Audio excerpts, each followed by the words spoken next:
안녕하세요. 사도행전 묵상 30번째 시간입니다. 오늘의 본문은 사도행전 13장 1절에서 12절까지의 말씀입니다.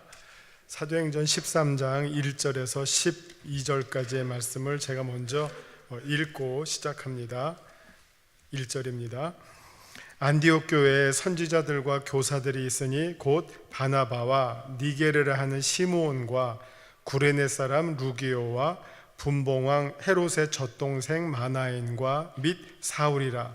주를 섬겨 금식할 때에 성령이 이르시되 내가 불러 시키는 일을 위하여 바나바와 사울을 따로 세우라 하시니 이에 금식하며 기도하고 두 사람에게 안수하여 보내니라. 두 사람이 성령의 보내심을 받아 실루기아에 내려가 거기서 배 타고 구브로에 가서 살라미에 이르러 하나님의 말씀을 유대인의 여러 회당에서 전할새 요한을 수행원으로 두었더라. 온 섬 가운데로 지나서 바보에 이르러 바예수라 하는 유대인 거짓 선지자인 마술사를 만나니 그가 총독 서기오 바울과 함께 있으니 서기오 바울은 지혜 있는 사람이라. 바나바와 사울을 불러 하나님의 말씀을 듣고자 하더라. 이 마술사 엘루마는 이 이름을 번역하면 마술사라. 그들을 대적하여 총독으로 믿지 못하게 힘쓰니 바울이라고 하는 사울이 성령이 충만하여 그를 주목하고 이르되 모든 거짓과 악행이 가득한 자요 마귀의 자식이요 모든 의의 원수요 주의 바른 길을 굽게 하기를 그치지 아니하겠느냐. 보라, 이제 주의 손이 내 위에 있으니 내가 맹인이 되어 얼마 동안 해를 보지 못하리라 하니 즉시 안개와 어둠이 그를 덮어 인도할 사람을 두루 구하는지라. 이에 총독이 그렇게 된 것을 보고 믿으며 주의 가르치심을 놀랍게 여기니라. 아멘. 자, 오늘 지금 보실 내용은 이제 몇 개의 내용으로 구성이 되어 있습니다.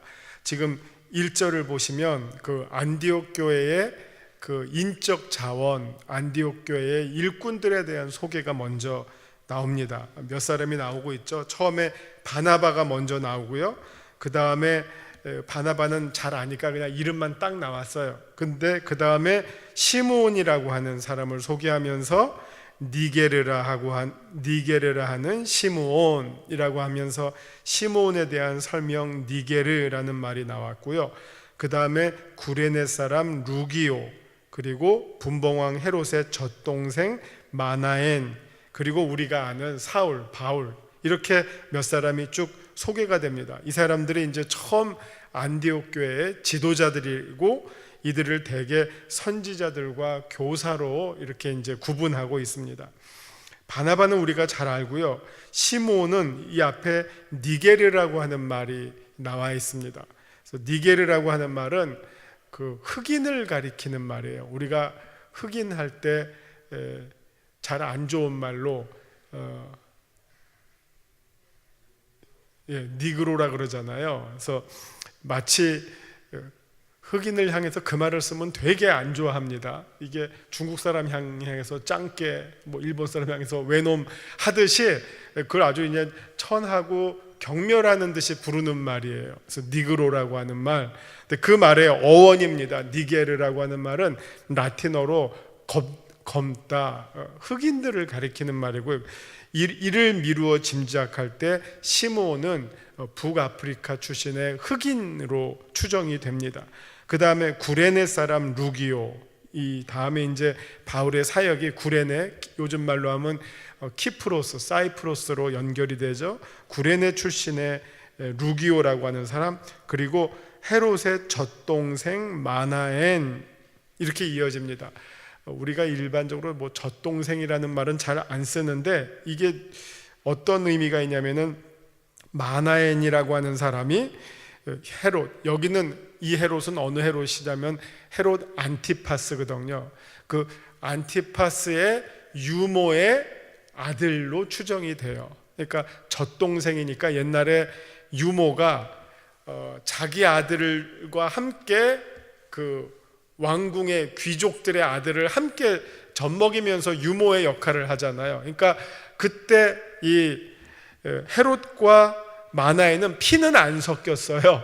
피는 안 섞였어요. 그러나 같은 집에서 뭐 어렸을 때는 뭐 귀족이고 뭐가 어디 있으니까 어렸을 때는 같이 뭐 놀았겠죠. 같이 자라났겠죠. 그러니까 이게 뭐라고 해야 될까요? 이게 신부는 귀족은 아닌데 이 생각이나 노는 거는 상당히 귀족들과 왕족들과 친밀한 그런, 어떻게 보면 상류층 사람인 것 같은 그런 사람이 지금 이미 그리스도인이 돼서 안디옥 교회에 참여해 있다고 하는 것을 보게 되고요. 마지막 사람이 사도 바울, 여기서는 지금 사울이라고 하는 이름으로 이렇게 이제 안디옥 교회의 인적 구성이 이렇게 이루어졌다 하는 걸 보니까 이 안디옥 교회가 이미 출발이 탄탄하죠. 그러니까 좋은 교회는 왜 좋은 교회냐? 좋은 일꾼들이 많이 있기 때문에 좋은 교회예요. 그 성도들이 좋으면 또 거기에 따라서 거기서부터 일꾼들이, 좋은 일꾼들이 나오고, 또 성도들이 좋다고 하는 것은 그 교회의 지도자가 거기도 생각이 깨어있고 바르고 경건하고 지도력을 잘 발휘할 수 있고, 이런 것들이 어우러져서 좋은 교회가 되는데, 이 안디옥 교회는 우리가 잘 알고 있는 것처럼 바나바와 사울, 사도 바울이라고 하는 두 특별한 지도자가 있는 것뿐만 아니라 이들을 뒷받침하고 있는 다양한 지역에서 온, 이게 북아프리카, 그 다음에 팔레스타인, 그 다음에 이태리, 이런 여러 지역에서의 사람들이 모였으니까 이 안디옥 교회는 색깔이 어떤 교회입니까? 지금 보시면 완전히 요즘식으로 말하면 글로벌 오리엔티드 처치예요. 아주 세계를 지향하는 세계인이 모여서 그 교회의 아주 대표적인 인적 구성을 이루고 있어요. 그러니까 이들의 생각에는 이미 구부로도 뻗어 있고, 아프리카도 뻗어 있고, 팔레스타인도 뻗어 있고, 온 세계를 품고 있는 교회가 안디옥 교회임을 보여주고 있어요. 그러니까 이들이 해야 할 일이 뭐가 남아 있습니까? 선교죠. 세계를 품고 있는 이 가슴 속에 주님이 명하시면 떠나는 거잖아요. 그래서 이들을 소개한 다음에 그 다음에 무슨 사건으로 이어집니까? 이들이 막 열심히 금식하면서 뭔가를 준비하고 있을 때 성령께서 나가라 하셨어요. 누구를 내보내느냐 하면, 이게 우리가 대개 나갈 때, 우리가 예루살렘 교회도 보면 그걸 보았듯이, 이 초대교회의 특징은 누구를 내보낼 때 그냥 그 대장은 남아있고, 일본말 하면 안 되죠. 이게 밑에 있는 사람을 내보내는 거. 대장은 남아있고 밑에 있는 졸개 나가라 한 게 아니라 우두머리들이 나갔어요. 여기도 보면 안디옥 교회의 지도자가 누굽니까? 바나바와 바울인데 이 사람들이 나갔어요. 먼저 솔선수범의 리더십을 보여줬죠. 이게 지금 13장부터 소위 바울의 1차 선교 여행이 시작이 되는데, 그 1차 선교 여행에 누가 동행합니까? 여기 차례로 나오는 것처럼 바울, 바나바, 그리고 마가 요한이 동행하잖아요. 그 세 명이 이제 출발하게 된 것을 보여주는데, 이게 성령께서 파송시키셔서 거기에 순종해서 이 두 사람이 세움을 받고 선교사로 이제 최초로 출발하게 되었다 하는 내용이 이제 앞부분에 나옵니다.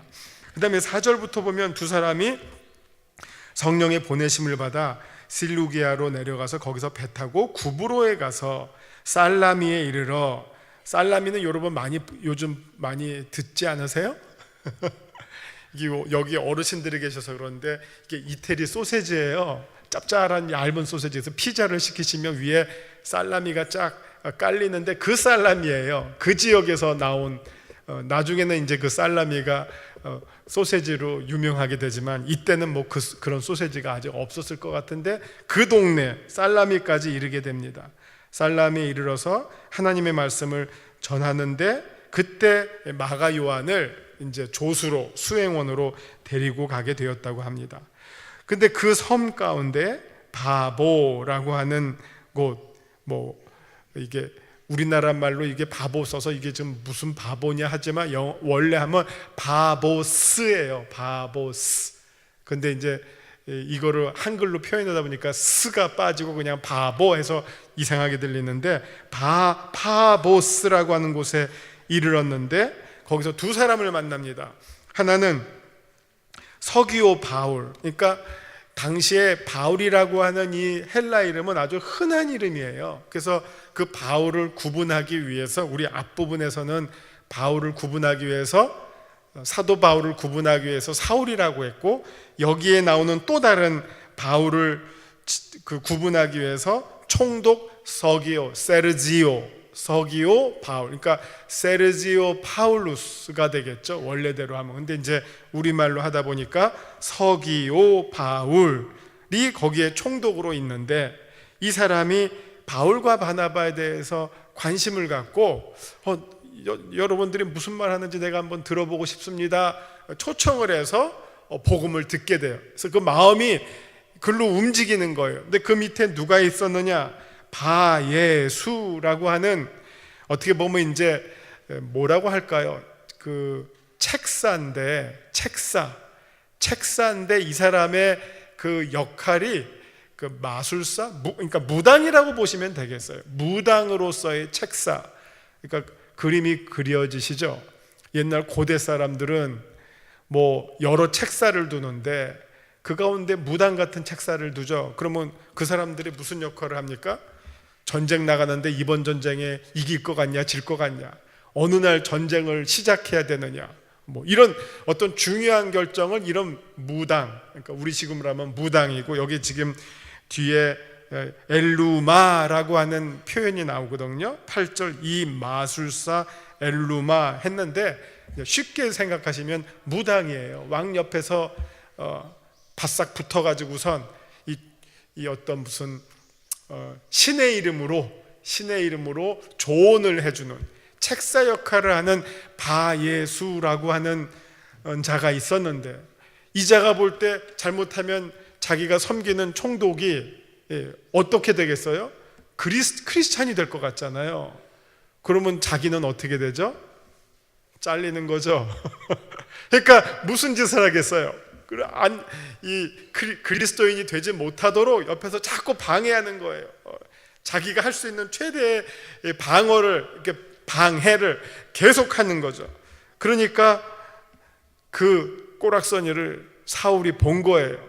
그러고선 이거 가만 놔두면 안 되겠다 해서 9절에 보시면 바울이라고 하는 사울이 성령이 충만하여 그를 주목하고 이르되, 그 다음에 이제 완전히 이제 때려잡는 말을 하잖아요. 저주의 말을 하잖아요. 모든 거짓과 악행이 가득한 자고 마귀의 자식이고, 이걸 읽으니까 그렇지 말로 하면 욕이잖아요. 그죠?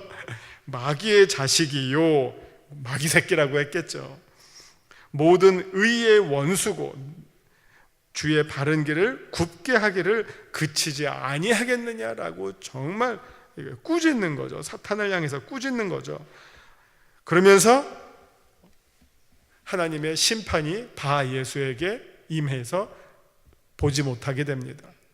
이런 일들이 지금 바울과 바나바의 첫 사역에서 일어나게 되었죠. 오늘 이 장면을 소개해주고 있습니다. 이제 계속해서 바울과 바나바의 첫 번째 선교 여행의 여정이 이제 계속해서 이어지는데, 오늘은 그 가운데 제일 처음에 어떻게 첫 발자국을 띄게 되었는지 그 내용을 소개해 드렸습니다. 이제 우리 유인물 보시면서 제가 설명해 드립니다. 자, 오늘의 제목이 안디옥 교회의 순종과 키프로스에 임한 복음입니다. 키프로스에 임한 복음.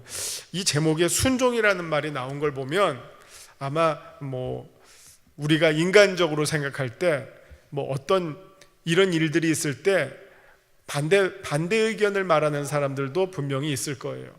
예를 들면 바울과 바나바를 향해서 지금 막 교회가 막 자리 잡고 있는데 여러분들이 가시면 이 교회는 어쩌라고요? 좀 더 계셔야 됩니다. 이런 식의 의견들이 많이 나왔을 것 같지 않습니까? 근데 여기 제목을 순종이라고 하면 미루어 짐작컨대 이들이 나가는 것이 상식적은 아니었던 것 같아요. 상식적으로는 이제 지도자들이 딱 어떻게 보면 양 두 기둥처럼 교회를 딱 지키고 있고, 우리가 좀 더 힘을 키우자, 그리고 그 다음에 나가도 그 다음에 선교해도 늦지 않다, 우리가 아직 선교하기에는 조금 때가 이르지 않느냐, 아직 연약하지 않느냐. 그런데 두 교회의 대표적인 지도자가 먼저 나가겠다고 하면 지금 남겨진 우리는 마치 목자를 잃은 양과 같은 처지가 되지 않겠느냐, 이런 어떤 반대 의견들이 나왔을 법해요. 근데 그럼에도 불구하고 바나바와 바울이 선교 나가는 것이 누구의 지시였죠? 성령님의 인도하심이었기 때문에 그들이 이 성령님의 부르심에 순종하고 바울과 바나바는 나가고 교인들은 내보내주고 그 다음에 위하여 기도하고 응원해주고 이런 어떤 모임이 있었기 때문에 안디옥 교회가 이 성령님의 인도하심에 순종했다 하는 것을 제목으로 따온 것 같고요. 그 다음에 이 결과로 키프로스, 그러니까 구브로에 하나님의 복음이 처음으로 임하게 되었다. 그래서 서기오 바울이 복음을 듣게 되었고, 그 다음에 이 복음의 선교 사역을 방해하는 자 바예수가 하나님의 심판을 받게 되었다 하는 내용이 소개가 됩니다. 자, 말씀 요점입니다. 복음이 들어간 이후 안디옥 교회는 지도자를 중심으로 건강하게 성장합니다. 성령께서는 이 교회의 중심 인물인 바나바와 사울을 통해 키프로스, 구브로에 복음의 씨앗을 뿌리고 열매를 보게 합니다. 바울의 선교의 특징은요, 도시 중심의 선교고요. 가서 이제 여러 다양한 사람들을 만나지만 많은 경우에 어떻게 보면 이 위에서부터의 선교가 이루어지게 돼요. 이게 고대 선교의 특징이에요. 근데 우리나라 같은 경우는 선교가 밑에서부터 올라온 거예요. 그러니까 주로 중인, 그 다음에 이제 약간 변방에 있는 지식인들이 먼저 복음을 듣고 이 사람들이 깨어서 어떻게 보면 선각자 역할을 하고 밑에서부터 복음이 올라와서 한국교회 이제 복음화가 된 게 특징인데, 바울의 선교의 모델은 어디 가면 여기 지금 이게 탑다운 방식인데, 옛날에는 그 성주, 영주가 회심을 하면 어떻게 되죠? 그 성에 있는 모든 백성은 다 회심을 하는 거죠. 그러니까 이게 고대의 선교 방식은 주로 위에 사람 먼저 선교가 되면 밑으로 그냥 단체로 그냥 회심하게 되는, 따라오게 되는 그런 어떤 선교 방식이 있었기 때문에 바울의 선교가 아주 효율적으로 펼쳐질 때는 지금 여기서도 먼저 이 총독을 먼저 접근을 하고 총독을 회심시키면 그 다음에 그 영향이 훨씬 쉽게 아래로 이어지는 이런 선교의 방식을 취하게 된 것을 보게 됩니다. 자, 말씀 산책입니다. 안디옥 교회는 바나바와 사울의 목회 사역 가운데 계속 부흥하는 은혜가 있었습니다. 그 결과로 이 교회는 성도들 가운데 시므온, 루기오, 마나엔을 목회의 동역자로 세울 수 있었습니다. 여러 지역에서 온 어떻게 보면 앞서 있는 사람들이 먼저 깨어서 복음을 받아들일 뿐만 아니라 또 이들이 자라나서 동역을 하는 사람들로 세워지게 되었다는 것이죠. 교회 지도자들은 성도들과 함께 금식을 하며 기도하던 중 바나바와 사울을 선교사로 파송하는 결정을 하게 됩니다. 성령께서 이 일을 주도하셨기에 안디옥 교회는 순종하지 않을 수 없었습니다. 마가 요한은 바나바와 사울의 선교 사역을 돕는 조력자로 함께 동참하게 됩니다. 이 마가 요한이 바로 바나바의 조카였다는 것을 여러분 아시지 않습니까? 이들은 바나바의 고향인 키프로스, 구브로 섬에 도착해서 바보라고 하는 도시에서 복음을 전파했습니다. 특별히 이 지역의 로마 총독 서기오 바울이 복음에 관심을 보이자 그의 수행관 노릇을 하던 유대인 바예수가 이를 못마땅하게 여기며 총독이 복음을 받지 못하도록 방해했습니다. 선교사 바울은 이 회방을 더 이상 묵과할 수 없게 되었고, 바예수와 벌어진 영적 싸움에서 성령의 능력 가운데 이길 수 있었습니다. 바예수도 나름 이적을 행하는 자였지만 이게 성경의 여러 부분에 이제 어떻게 보면 그 마귀의 특징들이 나오거든요. 여러분, 마귀가 절대로 무기력하지가 않아요. 나름대로의 능력을 행사해요. 어느 정도 능력을 행사해요. 어떻게 보면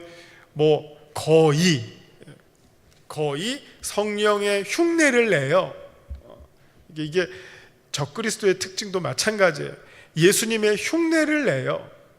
그러나 예수님에 미치지를 못하는 거예요. 근데 많은 사람들이 비슷하니까, 그러니까 이게 요즘식으로 말하면 짝퉁이에요. 짝퉁. 거의 진짜와 같으니까 많은 사람들이 미혹을 당해요. 지금도 마찬가지죠. 그래서 이단들은 누구를 먼저 초점으로 합니까? 믿는 사람들을 초점으로 해요. 왜? 말하기가 쉬우니까. 짝퉁을 소개하기가 쉬우니까. 이미 웬만큼은 다 통한다고 생각하니까. 그러니까 이 바예수도 아까 제가 무당이라고 말씀드렸는데 그 시대에 나름대로 특별한 능력을 발휘해서 이 총독의 마음을 산 자예요. 그래서 그 옆에서 붙어서 이 총독의 마음을 실제로 지배하고 있는 그런 역할을 하는 사람이죠. 자기가 이렇게 하면 총독이 그렇게 하는 거고, 이렇게 하자 그러면 이렇게 하는 거. 그만큼 영향력을 행사하고 있었는데 이제 자기가 부리던 그런 어떤 행사하던 역할이 이제 막히게 되니까, 복음이 들어와서 막히게 되니까 그것을 아마 필사적으로 막았겠죠. 이 막다가 이제 바울을 통해서 이제 패배당하게 되는, 심판받게 되는 그런 결과가 이루어지게 됩니다. 그래서 바예수를 향한 심판의 선언이 이루어지므로 그의 눈이 멀게 되었습니다. 이것으로 인해서 로마 총독 서기오 바울은 바울을 더욱 신뢰하게 되었고 바울이 전한 복음을 받아들이게 되었습니다. 그러니까 여러 방해가 있었지만 이 구브로에서의 선교 사역이 이렇게 좋은, 어떻게 보면 이제 좋은 열매를 맺고 끝나게 되는 모습을 보여주게 되죠. 자, 이제 말씀 적용입니다. 성령님은 어떤 분이십니까? 성령님은 교회의 중요한 방향, 특별히 선교 사역의 감독자와 인도자입니다. 성령의 주로 대표적인 사역은, 성령은 교회의 영이죠. 그래서 교회를 이끌어 가시는 분이시죠.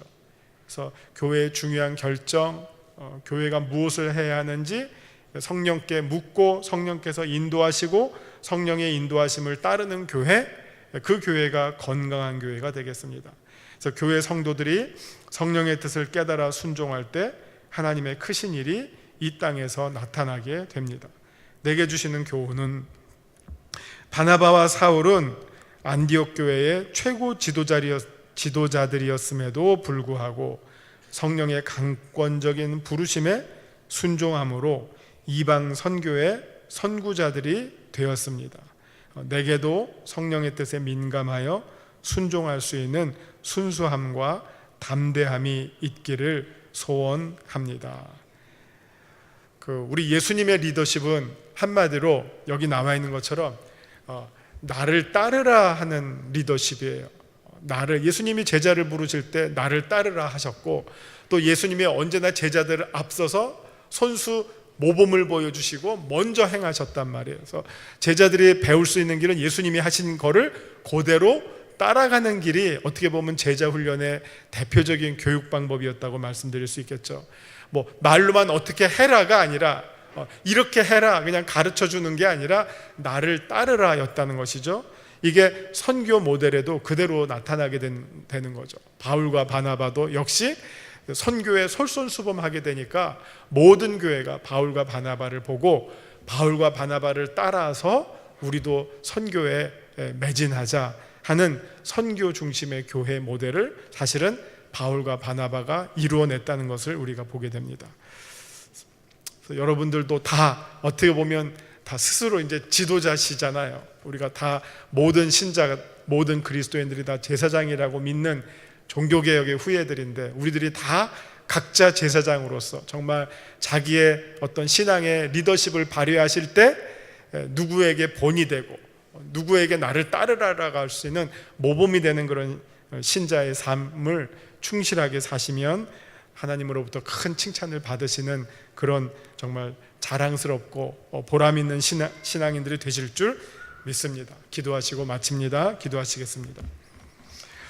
하나님, 주님을 향한 순수함과 또 영적인 민감함을 주셔서 우리가 언제든지 우리를 향한 주님의 뜻을 헤아려 알게 하시고 주님의 뜻에 더 잘 순종할 수 있는 깨어있는 신앙인들 되게 하여 주옵소서. 예수님의 이름으로 기도합니다.